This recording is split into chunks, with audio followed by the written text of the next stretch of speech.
अब्दुल कादिर पटेल साहब।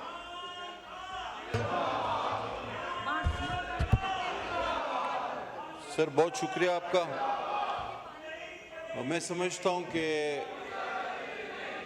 हमारे जो पीटीआई के या सुन्नी इत्तेहाद कौंसिल के दोस्त हैं उनका भी मौक़िफ़ ये था जो हमारा मौक़िफ़ है।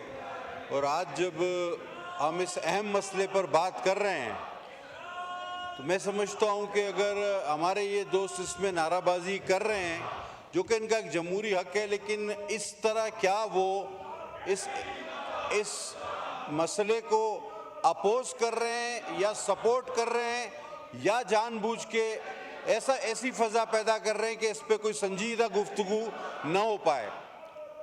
सर मुझसे पेशरो राजा साहब ने, बजरानी साहब ने फैक्ट्स एंड फिगर के साथ इस पर बात की। मैं सर मोटी मोटी बात करूंगा।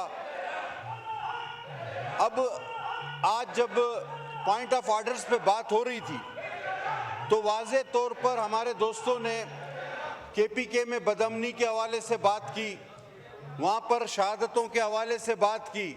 और आप और हम अच्छी तरह जानते हैं कि सर केपी के हालात कुछ अच्छे नहीं, वहाँ पर दहशतगर्दी दोबारा लौट आई है।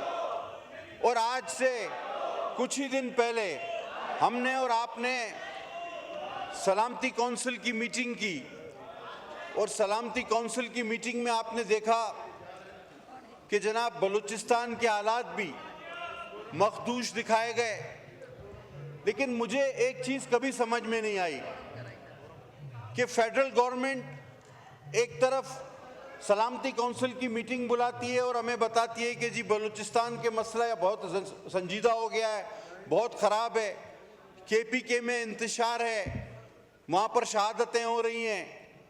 और जब दो सूबों में इंतहाई हालात ख़राब है तो वो कौन अरस्तू है, वो कौन मशवरा देने वाला है इस हुकूमत को जो कहता है अभी दो सूबों में तो ये हालात ख़राब, तीसरे में कैनाल वाला मसला शुरू करो ताकि वो भी इसी लाइन में आ जाए।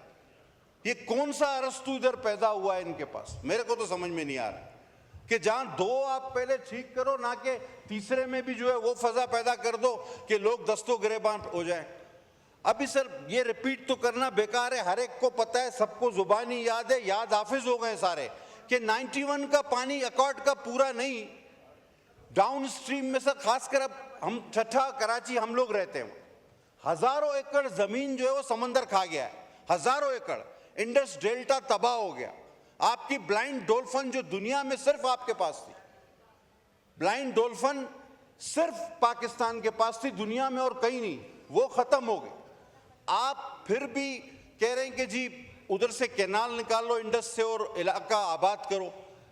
तो ये प्लानिंग तो मेरे ख्याल में इस तरह हुई कि जो आबाद थोड़ा बहुत इलाका बचा है उसको गैर आबाद कर दो और इस इलाके को आबाद कर दो। अल्टरनेट आबाद करने वाला मंसूबा मुझे तो कभी समझ में नहीं आया। दुनिया के हर जाविये से हर माहिर की रिपोर्ट है, इरसा की रिपोर्ट है कि आपके पास पानी नहीं, और पाकिस्तान उन ममालिक में सरे फहरिस्त है जब आने वाले वक्तों में जहां पर खतरनाक पानी की शॉर्टेज होगी।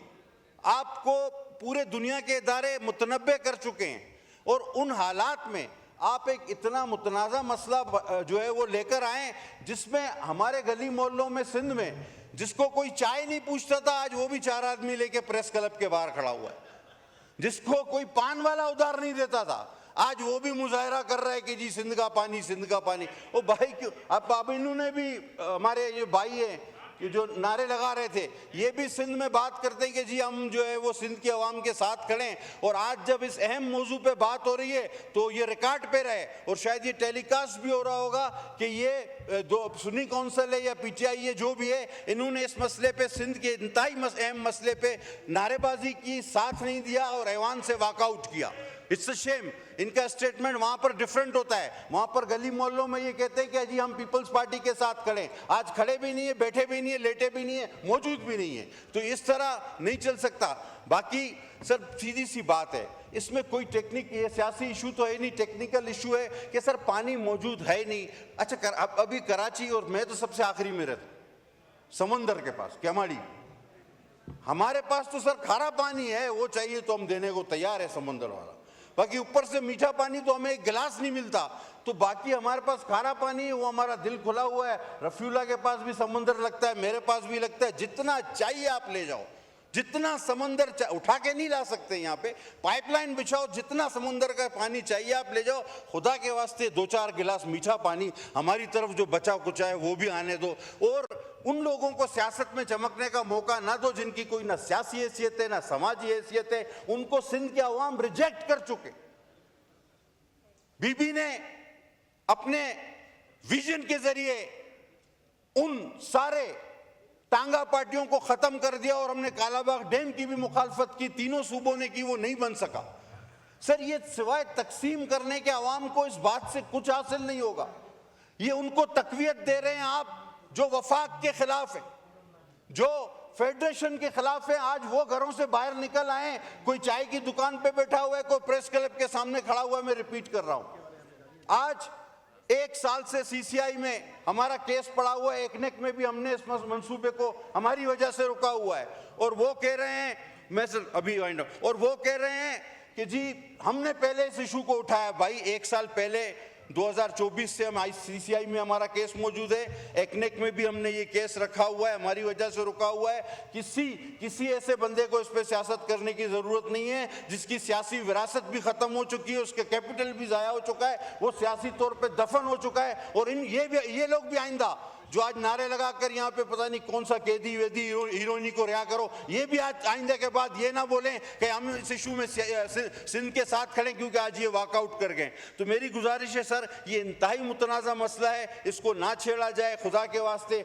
वरना सर आजकल तो वहाँ पर चौकों में नारे लग रहे हैं, सिंधड़ी ते सिर केर न डींदो, सौंदो केर मयारू यार। मेहरबानी सर, बहुत सारी।